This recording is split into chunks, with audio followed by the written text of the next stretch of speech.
क्या नाम है आपका? भरत कुमार नाम है जी। कहाँ से हैं आप? हाथरस से रहने वाले हैं। जो पेपर था सीजीएल का सेकंड शिफ्ट का, फर्स्ट शिफ्ट का, उसका लेवल कैसा रहा है? पेपर मॉडरेट रहा है। जीएस का लेवल बहुत हाई रहा है। जीएस में 2-4 क्वेश्चन तो इजी थे और बाद बाकी क्वेश्चन थोड़े टफ थे। कोई क्वेश्चन याद है? हाँ याद है, एक तो आया हुआ है मौलिक अधिकार कौन से भाग में है, और एक आया था क्वेश्चन अनुच्छेद 280 से संबंधित था, वित्त आयोग से संबंधित। ये दो। और करंट अफेयर्स में?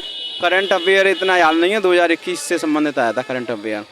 कोई पुरस्कार से संबंधित था, कोई पुरस्कार वगैरह पूछा था, उससे संबंधित था। जीके में स्टैटिक पूछ रहे हैं क्या, फिर जो मतलब जो आधुनिक भारत है या हिस्ट्री से ज़्यादा पूछ रहे हैं? हाँ हिस्ट्री से भी पूछा हुआ है और ज्योग्राफी में से भी पूछे हुए हैं। 2 क्वेश्चन ज्योग्राफी में से आए थे।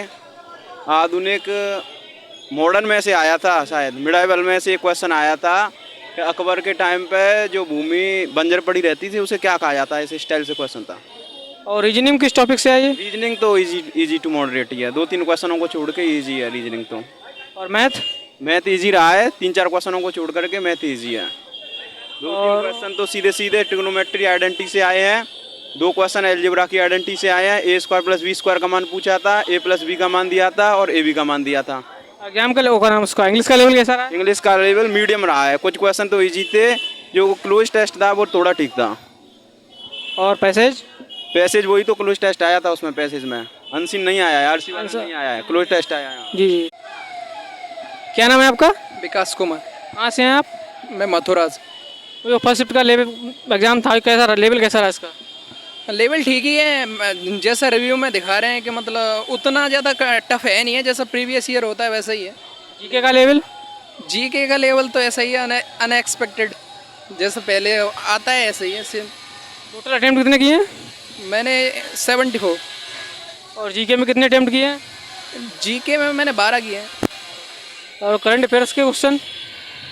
करंट अफेयर वगैरह उतनी नहीं है, मतलब वैसे ही है, सब स्टैटिक टाइप से ज़्यादा आ रहा है, और जियोग्राफी में ऐसे ही है, स्टेटमेंट टाइप के क्वेश्चन।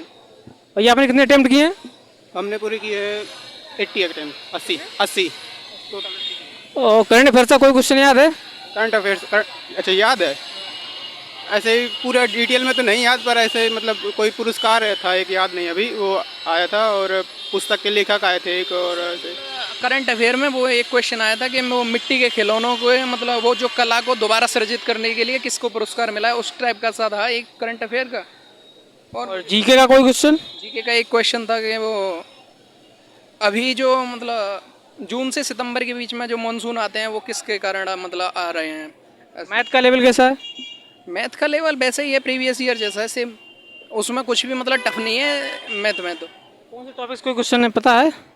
कोई टॉपिक से है? तो उसमें तो मतलब सेम ही है, पिछली साल जो आते हैं वो। कोई क्वेश्चन याद है आपको?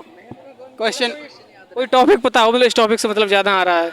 हाँ वो कैलकुलेशन या ट्रिग्नोमेट्री? टाइम एंड वर्क से है, ट्रिग्नोमेट्री से आ रहे हैं, तो वो 2-3 क्वेश्चन से आए थे, और बाकी वो मैथ से ही, ऐसे ही नॉर्मल मैथ से ही आए थे, एप्टीट्यूड से एक या 2 क्वेश्चन बस यही। हाँ एक। रीजनिंग का लेवल टफ है कि मॉडरेट आ रही है? रीजनिंग बहुत सिंपल है जिसने तैयारी की है उसके लिए सिंपल है, उसमें ऐसा कुछ टफ है नहीं है। जैसा मतलब पेपर ज़्यादा कठिन नहीं है, बस इतना है कि अगर प्रैक्टिस करते रहे ना तो प्रैक्टिस वालों का, नहीं तो टाइम लग जाता है, बस इतना फ़र्क है। अगर प्रैक्टिस ना करे तो टाइम लग जाता है, कठिन नहीं है ज़्यादा। और कुछ रीजनिंग में 20 के ऊपर हो जा रहे हैं? रीजनिंग में 20 से ऊपर ही है, मतलब मैं 24 करके आया हूँ। 25 मतलब 25वां छूट गया है, वो स्टेटमेंट टाइप का, सब वो ज़्यादा लंबा था, उस वजह से छोड़ दिया मैंने। और इंग्लिश में? इंग्लिश में वो ज़्यादा आ रहे हैं, ये PQRS, 4 PQRS होंगे शायद। हाँ जैसे पैराजम्बल होते हैं ना, कि मतलब वो बनाने पड़ते हैं सेंटेंस, उस टाइप के थे वो, कम से कम 4 थे। तो मतलब ऐसे ही है, लेंथ ही ज़्यादा है इंग्लिश, नहीं तो है तो सिंपल ही है हर बार जैसी PQ मतलब PYQ।